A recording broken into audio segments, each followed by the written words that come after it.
Kausapin po natin si NBI Director Jimmy Santiago. Director Santiago, magandang morning. Si Katunying po at saka si Ka Jerry. Apo. Magandang umaga, Katunying, Ka Jerry. Apo. Sa mga nakikinig sa atin po. Opo, kumusta na po kayo, Director? I'm sure busy po kayo ngayon. Ang unang tanong po namin, naipadala na po ba ang subpoena kay Vice President Sara Duterte? Naihanda na po namin at actually sana isa-serve gabi sa House. Pero pinigilan ko na aking mga agent, sabi ko gabi na. At saka i-serve nyo yan dun sa Office of the Vice President. Kaya today, ngayong umaga po, ay isa-serve po sa Office of the Vice President. Opo. Ano po yung nakalagay po sa subpoena po? Ay pinapa-appear namin si Ma'am sa NBI to shed the light, explain kung bakit na ganun ang kanyang pronouncement. Iniimbitahan po namin siya na umapir sa NBI sa Friday po sana, Friday. alas 9 ng umaga. Friday, ito November 29 in the morning, okay? Opo, Director, i-educate nyo nga po ang ating mga kababayan. Kapag ho ba subpoena na ganyan, subpoena, kailangan talagang personal na pumunta kung saan ninyo sinabi yung lugar na kung saan siya dapat magpakita, o pwedeng meet halfway. o kaya matraffic ko kasi ngayon O kaya ito na lang sa opisina, sa opisina ng taong puntahan na yung mga agents. Ng mga agent. Pwede ho ba yung ganon, Director? Out of courtesy sa kanya, pwede din po namin gawin yan. Instead na siya ang pumunta sa opisina namin, ang mga investigador ko ang pupunta sa kanya sa opisina. Pwede rin pala. Nasa kortesiya sa opisina, sa office director no? Okay. Yung puntahan nga natin yung kanya pong mga pronouncements, na siya ay kumausap ng hitman, na siya po ay kapag may napatay siya, patayin daw si ganito, at sabi niya hindi ito joke. Ano po ba ang nung napanood niyo po yun bilang isang abogado at bilang isang dating huwes, ano po ang inyong initial assessment doon? Hindi po namin na tinetake yan na lightly. Kaya nga po kami nagawa agad ng investigasyon. Alam niyo po, nung dumating sa akin yung video clip na yun, agad kong madaling araw pa lang, inutusan ko na ang aking cybercrime unit to check yung authenticity nung video clip. Baka mamaya AI generated, baka deepfake. So inimbestigahan na agad nating cybercrime unit at napatunayan naman po authentic. Alam niyo po ba, Director, na pare-pareho tayo ng reaksyon? Yung iniisip ko agad, ako mismo kong batsero nung una kong napanood, nung meron pong longer version yung nagmumura. Iniisip ko baka deepfake, baka may mga nanloloko lang na ginaya lang yung boses at muka ni VP Sara. So ganun din pala ang initial reaction ninyo, no? Yes, opo. Hindi ko po ine-expect sa isang mataas na opisyal ng ating pamahalaan na magsasalita ng gano'n na publicly. Opo. Kaya nga, tapos na ganung tono. Kung malaman namin na positive na nga, authentic, yun nga po, totoo po, Katunying, mahaba yung video na yan, ang haba. Opo. Pagkatapos, nag-request na kami sa doon sa app na ginamit. Na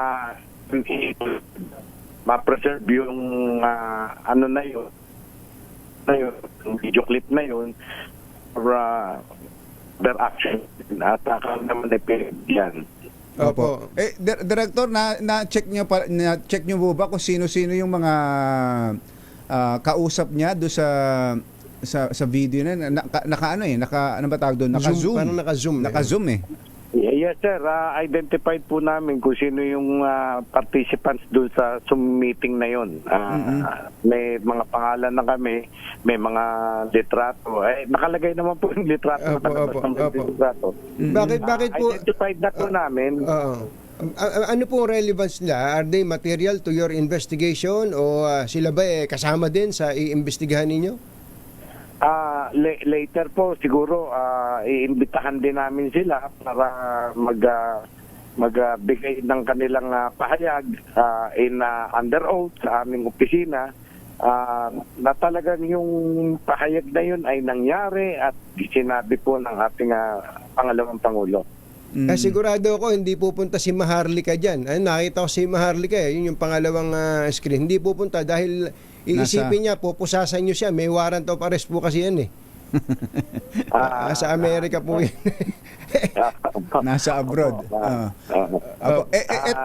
Ito ho, Director, napag-uusapan yung laman at kung paano niya sinabi yung mga salitang yan. Gaano ho ba kabigat yun, Director? Kayo po yung isang abogado, isang police, isang judge, isang sharpshooter. Yun, sharpshooter. Yun ang importante.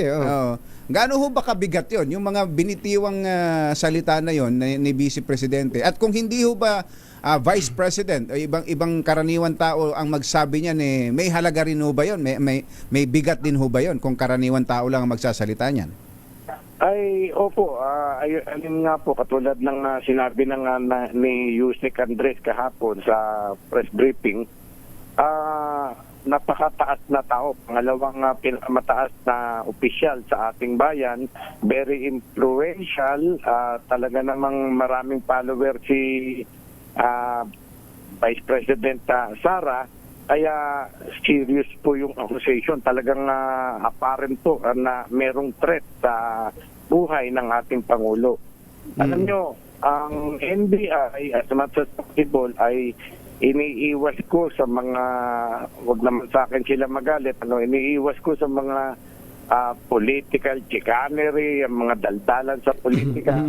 Dahil kami itinuturing na professional na law enforcement agency. Yes. But then po, kami po ay mandated ng Public Act 10867 na pagka may threat sa Presidente, Vice President, down hanggang sa Chief Justice. Kasama na po ang media. Kami ay dapat mag-take over, ay ma-rejurisdiction namin na imbestigahan niyang kaso na yan. Kaya kami ay pasok sa investigation. Opo, tama po yun. At kailangan manatiling apolitical ang NBI. Pero yun, Director, yun po bang binabanggit na assassin? Importante ho bang matukoy o ma-identify yon? Yan po, isa po yan. Itatanong namin sa pangalawang Pangulo kung sino ba yung nakausap niyang assassin, kung makikipag-cooperate siya sa amin. Kasi sinasabi niya na meron din threat sa buhay niya. So, napakagandang pagkakataon po para at yung nare-reklamo niya na merong threat sa kanyang buhay. Malaman din namin. Kasi wala na complaint na isinampa siya na merong threat sa kanyang buhay. Kundi lumalabas lang po ngayon yung kanyang threat against the life of the President, the First Lady, and the Speaker of the House. Mabutit nabanggit nyo yan. Kayo ho sa NBI, at siyempre kayo naman may coordination with the other law enforcement agencies. May na-monitor ho ba kayo sa mga nakaraan na threat sa buhay o banta sa buhay ni Vice President? Alam nyo, yung mga official natin, lagi namang may threat sa buhay nila. At yung formal na may reklamo sila about natipis nila na threat o talagang pinapadalan sila ng threat letter. Yung serious threat talaga. Wala pong dumadating sa amin na gano'n. Opo.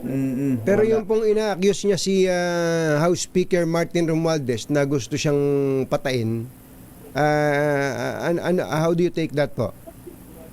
Yun po, lahat po yung angulo na yan ay titignan namin at iimbestigahan po namin. Pero narinig niyo rin po ba na after a few hours, Well, after several hours, nung nakausap po siya ng media, nung Sabado, binabawi na po niya yung statement niya tungkol sa patay-patay sa Pangulo, sa Pangulo at sa Mrs. nito at kay Speaker. Yun nga po, sinasabi niya na yung pahayag ay taken out of context. Mahirap pong palulaan yung ulit Director, medyo na-kompo kayo. Naka-cellphone ba kayo? Naputol po kayo doon. Maganda po yung sinasabi niya. Ano po yun? Lumalabo yung tungkol, signal. Yung tungkol sa kanyang pag-backtrack doon sa kanyang hitman issue. Statement. Ano po yun, Director? Parang nanood ko rin nga na take it to Nako, teka. Nawawala. Greg, paki-reestablish linya natin kay Director. Nawawala, sayang. Director, tatawag ulit kami. Director, ha? Sandali lang po. Sandali lang po. Balikan natin si NBI Director Jimmy Santiago. Balikan natin ang linya kay NBI Director Jimmy Santiago.